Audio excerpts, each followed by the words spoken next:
On June 28, 1914, a young man stood on a street corner in a European city. The street was alive. People walked past him without notice. Carriages moved slowly through the road. Voices blended into the sound of footsteps and wheels. Nothing about the moment suggested catastrophe. The young man's name was Gavrilo Princip. He was 19 years old, thin, poor, and deeply convinced that history had ignored people like him.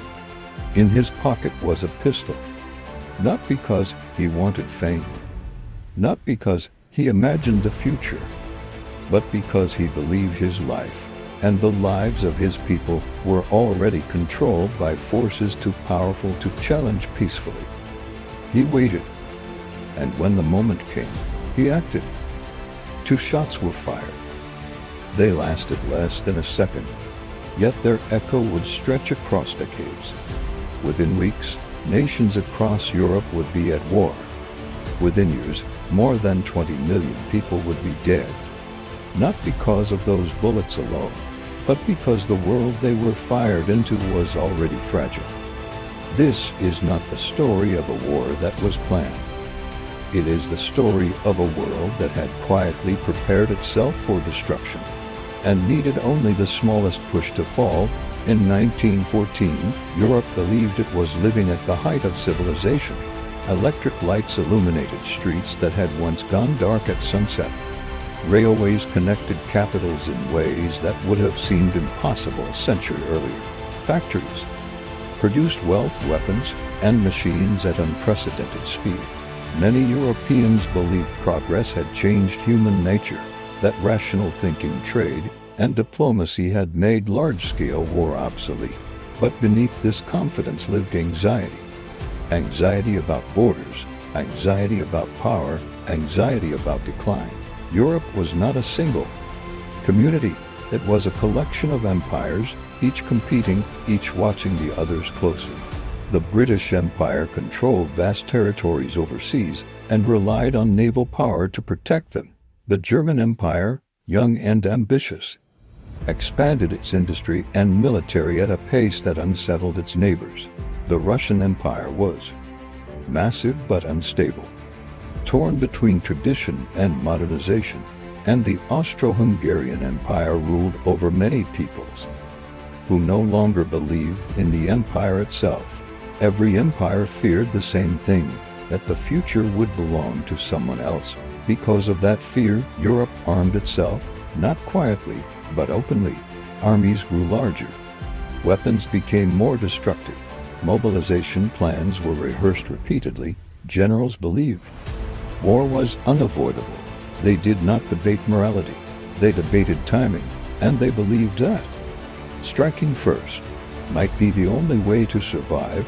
Peace still existed, but it rested on restraint, and restraint rarely survives fear.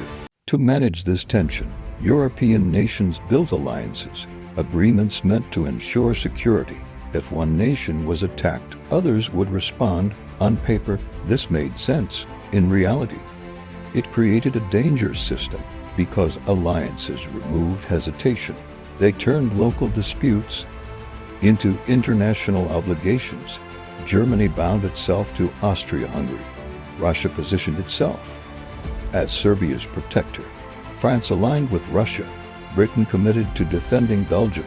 Each nation believed these promises kept the peace, but what they actually created was a chain reaction waiting to happen. Once one link moved, every other link would be forced to follow. No place in Europe embodied this. Danger more than the Balkans, a region shaped by collapsing empires, shifting borders, and powerful ideas about identity. The Austro-Hungarian Empire controlled Bosnia, a land filled with people who did not see themselves as Austrian. Many were Slavic. Many believed their future lay with Serbia.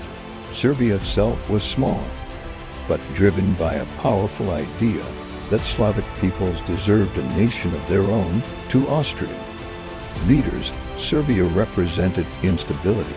To Serbian nationalists, Austria represented occupation. The conflict was not abstract, it was emotional, it was personal, and it was growing. Standing above this tension was Archduke Franz Ferdinand. He was not a symbolic figure. He was the future of the Austro-Hungarian Empire. His views mattered. His authority mattered. In June of 1914, he announced he would visit Sarajevo. The visit was meant to demonstrate control, but the timing was disastrous. June 28 carried deep meaning for Serbian nationalists. To some, the visit felt like a deliberate insult. To others, it felt careless. To a small group of extremists, it felt like an opportunity history might never offer again. Plans were formed quietly. Young men were recruited. Weapons were smuggled across borders. They did not imagine global war. They imagined sacrifice. On the morning of the visit, the Archduke's motorcade moved through the city. Crowds gathered. Hidden among them were assassins. The first attempt failed. A bomb missed the car and exploded behind it. The Archduke survived. Many expected the visit to end there. It did not. Later that day, the motorcade took a wrong turn. By chance, the car slowed, and only a few feet away stood Gavrilo Princip. He had failed earlier. He did not expect another chance. But history rarely announces itself clearly. He raised the pistol. 2 shots. Franz Ferdinand was mortally wounded. His wife Sophie collapsed beside him within minutes. Both were dead. At first, the world reacted calmly. Assassinations were not unusual. Europe had seen violence before. But behind closed doors, governments began to calculate. Austria-Hungary blamed Serbia. But it hesitated. Then Germany offered full support, unconditional, a promise that removed restraint. Russia responded by mobilizing. France supported Russia. And when Germany prepared to move through Belgium, Britain faced a choice it could no longer avoid. Each nation believed it was acting defensively. Each believed delay meant weakness. Each believed the other side would strike first if given the chance. Diplomacy collapsed not because leaders wanted war, but because they believed peace required submission, and submission was unacceptable. Across Europe, mobilization began. Trains carried soldiers toward borders. Young men volunteered in enormous numbers. Crowds gathered to celebrate departures. There was excitement, even relief. At last, the tension had broken. Many believed the war would be short, that modern weapons would force quick decisions, that victory would come easily. They spoke of being home by Christmas. They were wrong. By August of 1914, Europe was at war. Not because one man fired a gun, but because the world had built a system that could not absorb shock without collapsing. The assassination was not the tragedy. The tragedy was what followed. A descent into a kind of war the world had never experienced before.